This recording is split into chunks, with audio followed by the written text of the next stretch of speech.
tous, je suis l'animateur du blog Marquis de Rélincourt. Alors je voudrais d'abord rassurer tout le monde, je ne suis pas le Marquis de Rélincourt, le vrai tout au moins, puisque le Marquis de Rélincourt est un personnage de roman. J'avais commencé à écrire un roman que j'ai voulu populariser et mettre sur mon blog, et puis j'ai évidemment donné le nom de mon héros à ce blog, et petit à petit, je suis devenu en quelque sorte un nouveau Marquis de Rélincourt, puisque je m'ai fait un compte Twitter, et voilà, donc je vais conserver ce pseudonyme, je serai donc le narrateur du Marquis de Rélincourt. Qu'est-ce qui m'a poussé à me lancer dans une chaîne YouTube? Ah, ceux qui ont lu mes aventures déguisées dans ce roman Mes années Covid savent que j'habite en Australie, que je suis non vacciné, et qu'il y a une conséquence, en refusant la vaccination, eh bien, je n'ai plus le droit de travailler. Alors, qu'est-ce que je peux bien faire de mes journées? J'écris des textes, j'anime toujours mon blog Marquis de Rélincourt, des essais d'actualité, je continue mon roman, parfois des chroniques, des articles dans la presse, et puis, à mes heures perdues, j'écris des textes pour cette chaîne YouTube. Alors, c'est le premier numéro. Quel est l'intérêt d'ailleurs de cette chaîne YouTube? On va tout de suite en faire un sort. Cette chaîne YouTube, c'est avant tout une chaîne patriote et gaulliste. Je suis issu d'une famille de résistants. J'ai un oncle qui est mort pendant la Deuxième Guerre mondiale. On a vécu un peu à l'ombre de son héroïsme. Dans la famille, on est des testards. On est un peu des rebelles. On se plie difficilement aux ordres que l'on ne croit pas. Voilà. Donc, en tant que gaulliste, évidemment, j'ai lu avec beaucoup d'intérêt l'élément du général, on a médité, nous sommes plusieurs, que ce soit mon frère ou d'autres, on a médité un petit peu son enseignement. Voilà, parce que pour nous, maintenant, De Gaulle, c'est plus un personnage historique, c'est un maître en quelque sorte. C'est quelqu'un qui, face à la réalité du monde, a su trouver avec pragmatisme des solutions. Il nous a amenés au plus haut. Les années gaullistes ont été des années heureuses, ne l'oublions pas. Donc une activité gaulliste. Alors cette actualité gaulliste, elle est très riche en ce moment puisque nous sommes en pleine période présidentielle. Et nous avons de très nombreux candidats qui se disent gaullistes. Alors je voudrais quand même commencer cette première vidéo à les présenter. Vous les connaissez tous. Alors je vais commencer par le plus âgé et celui qui a fondé un mouvement il y a fort longtemps, l'UPR, François Asselineau. Alors moi j'ai toujours beaucoup de respect pour François Asselineau, parce que c'est quelqu'un qui n'a pas varié d'un pouce sur sa doctrine. Il est profondément anti-Europe. Pour ceux qui lisent mes textes ou qui suivent mes tweets, vous savez qu'il est écrit Frexit, donc on lui doit beaucoup à François Asselineau. Ses vidéos d'enseignement sont tout à fait remarquables, elles sont bien documentées, elles sont pédagogiques. J'ai un ami qui l'appelle Pépère, avec beaucoup de tendresse. Donc on a une petite pensée pour François Asselineau quand on est gaulliste.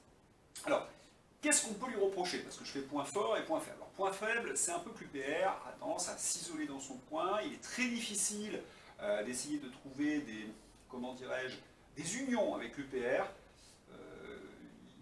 Je ne dirais pas qu'il y a une dérive sectaire, n'exagérons pas, mais en tout cas, l'union avec l'UPR est difficile. Même si je dialogue volontiers avec ces militants, j'ai beaucoup d'amis à l'UPR, c'est peut-être la limite de ce mouvement. D'ailleurs, j'en ferai une conclusion tout à l'heure.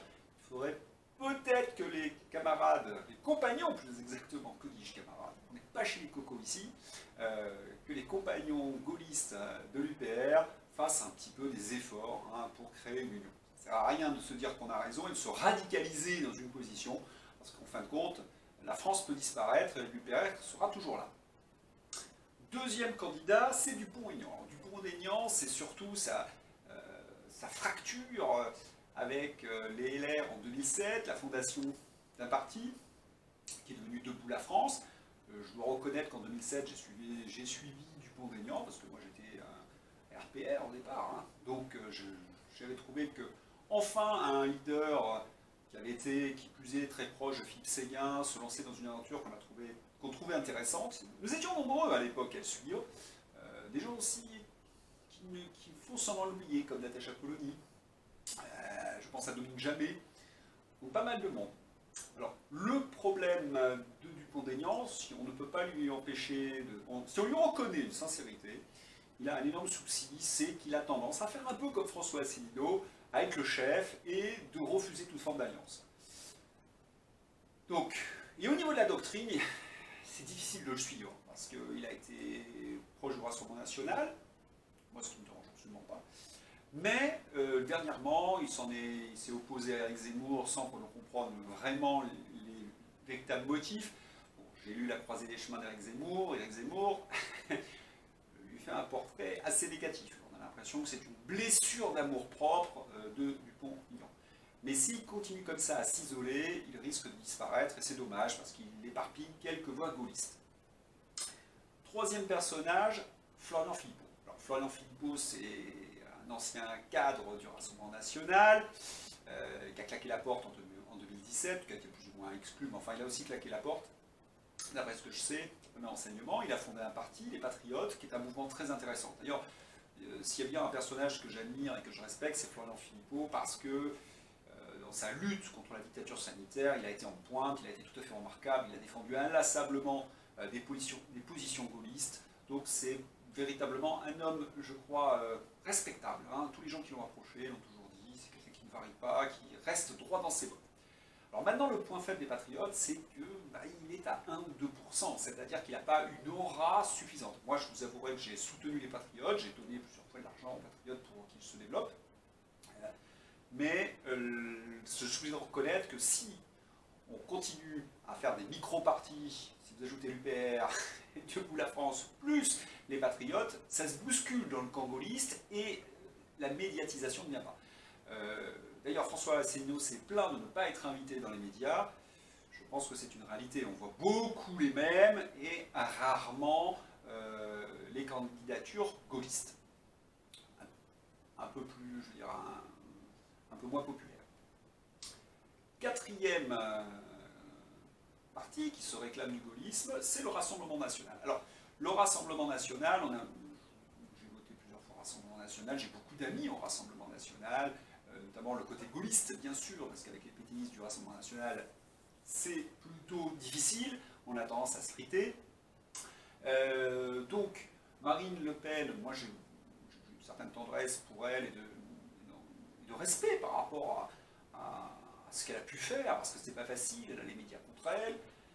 Elle doit lutter jour et nuit contre une gauche qui lui en veut et qui est prête à tout pour la détruire. Moi, je rappellerai quand même un événement qui m'avait marqué, c'était le fait qu'ils sont arrivés à judiciariser une affaire pour laquelle elle était entièrement innocente, c'est-à-dire qu'elle avait montré ce que c'était Daesh, puisqu'on l'avait accusé d'être comme Daesh, et on l'avait poursuivi pour, je crois, le fait était complètement loufoque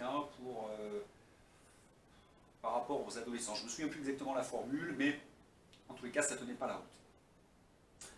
Alors, le point faible du Rassemblement national. Eh bien, le point faible du Rassemblement national, c'est qu'on ne sait plus exactement qu'est-ce qu'il représente et ce qu'il fait. Les errements idéologiques du Rassemblement national ont fait perdre beaucoup d'électeurs à ce parti. Il a perdu 2-3 élections successives. J'avais écrit un papier dans Riposte laïque d'ailleurs à ce sujet.